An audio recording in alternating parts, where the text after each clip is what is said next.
Bom dia, amigos e amigas, sejam bem-vindos ao Urso de Prata do dia 4/2/2021, uma quinta-feira para as notícias do mercado financeiro. Após os reveses recentes na Eletrobras, finalmente alguma notícia boa aí para a empresa, né? Para os acionistas já tivemos as notícias dos proventos insignificativos recentes, que foram comentados aqui no canal, mas de notícias ruins, tínhamos as questões aí de condenações com relação ao empréstimo compulsório em favor da Gerdau, né? 1,3 bilhão de reais, entre Gerdau, entre outros litigantes, e também a saída do CEO por estar desiludido aí com relação à privatização da empresa. De qualquer forma, pelo menos lá no exterior, o pedido foi favorável à Eletrobras. Foi negado uma ação similar que foi movida lá pela Eagle Equity Funds e AAA Management for Energy Equipment com relação aos créditos do empréstimo compulsório. O juiz lá na sentença falou, entre aspas, que no fundo está claro que o objetivo principal, se não o único dos requerentes, é obter deste tribunal o que não conseguiu na justiça brasileira, uma decisão de que os títulos de compulsório são válidos e executáveis. E além disso, este juiz aí decidiu pelo encerramento do caso. Havíamos comentado lá no vídeo em questão da Eletrobras que aquela condenação em favor da Gerdau, apesar de pequena para o patrimônio da empresa e da Eletrobras, poderia ser um mote para novas condenações em várias esferas. No Brasil, a gente não sabe ainda se podem ter outras empresas credoras, mas pelo menos lá no exterior, ao que tudo indica, seguirá nesse rumo aí de não haver essas condenações, o que é favorável sim para a empresa. Desde o fundo lá, né, dessas duas notícias ruins, a empresa já se recuperou bastante, já subiu com força e isso é algo favorável. Eu não curto muito estatais, ainda mais na situação que está a Eletrobras, mas quem fez a sua aposta na empresa já teve algum retorno. Temos notícias sobre a Mosaico, né, mais um milhão de IPOs, ela é dona aí dos sites de busca, né, e comparação de preços Zoom, Buscapé e Bom de Faro, está aí fazendo o seu IPO e foi fixado o preço em R$19,80, que é o topo da faixa indicativa. É um sinal de que a procura foi grande, possivelmente deve ter havido rateio. A empresa fez uma oferta primária e uma oferta secundária, ou seja, são 29 milhões aproximadamente de novas ações e a secundária de 32 milhões aproximadamente de novas ações, movimentando um total de 1,2 bilhão de reais, considerado esse preço aí que foi fixado. Os recursos da oferta primária vão ser utilizados para a quitação de um financiamento que ela fez com o BTG Pactual, que é bom para o BTG, né, vai receber dinheiro, e ela se apresenta, essa empresa, com a maior plataforma digital de conteúdo e originação de vendas para comércio eletrônico. O código dela é MOSI3, MOSI3, e ela estreia na sexta-feira na Bolsa. Então agora a gente está na pegada dos IPOs e a maioria deles de tecnologia, seguindo a onda que vem lá de fora, que essas empresas bombam e o pessoal está tentando surfar nisso aqui, né? Tudo que lançam aí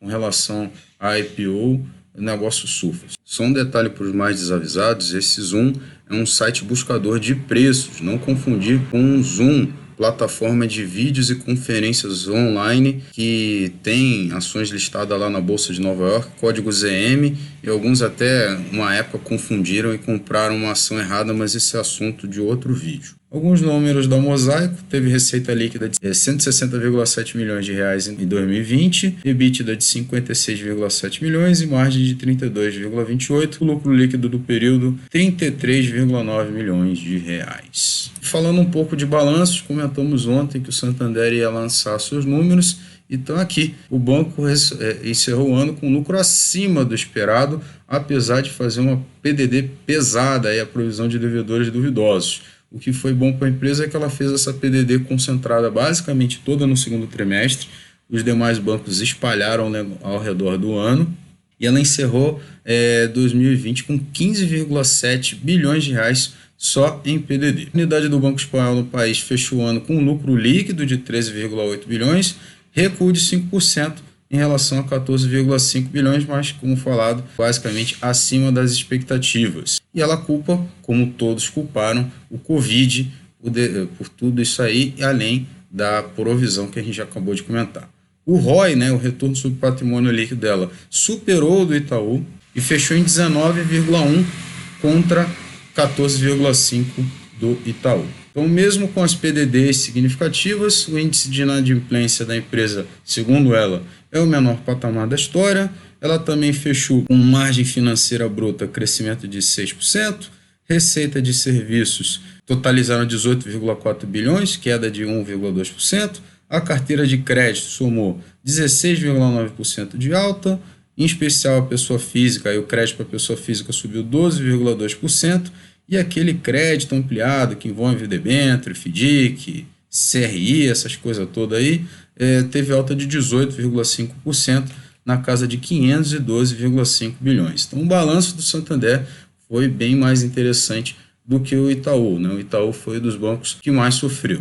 E também ela anunciou proventos recentemente, como a gente comentou, está no Urso de Prata de ontem, vou deixar o link na descrição. O Bradesco também anunciou balanço ontem, como a gente confirmou, no final do dia, e superou com folga as expectativas do mercado. O segundo maior banco do Brasil, lembrando, o primeiro é o Itaú, anunciou na quarta-feira que seu lucro, por aí no quarto trimestre de 2020, somou 6,8 bilhões de reais. Só lembrar que o do Itaú foi 5,88. Foi uma alta de 2,3% no caso do Bradesco. A PDD do Bradesco foi na casa de 4,568 bilhões de reais. Lembrando que o Bradesco desmembrou as suas provisões ao longo dos trimestres. Foi 14,7% maior do que a do ano anterior, e a carteira de crédito expandida aumentou 10,3% na casa de 687 bilhões. O banco teve queda nas despesas, o que é sempre bom, né? Gastar menos, mais dinheiro para a empresa, de 9,3% as despesas operacionais, na casa de 11,48 bilhões de reais. E isso ela atribuiu basicamente a redução de 6 mil funcionários do quadro de pessoal do Bradesco nos últimos 3 meses do ano passado, além do fechamento de agências que não foi mencionado aqui. Então, comentamos isso quando falamos do Banco do Brasil. O Banco do Brasil queria fazer exatamente a mesma coisa, fazer demissão voluntária de até 5 mil pessoas e fechar a agência. Foi barrado. O Bradesco fez, né? Até comentei, o Bradesco, Santander e Itaú fizeram. E isso ajuda o banco a se manter lucrativo. Eles barram isso no Banco do Brasil, dificultam para o lado do banco estatal. Se não dá para fazer as práticas de mercado, é melhor fechar o capital do Banco do Brasil, mas isso é só um comentário próprio. E previsões aí que o Bradesco fez para o ano presente, que é o ano de 2021, espera um crescimento de 9% a 13% da carteira expandida de crédito e redução de 1% a 5% de despesas operacionais. Será que a gente pode ver mais demissões e fechamento de agências? Bem provável. Além disso, projetou 14 a 17 bilhões de provisão para perda de devedores duvidosos, o que é bem menor aí do que os 25,75 bilhões feitos em 2020.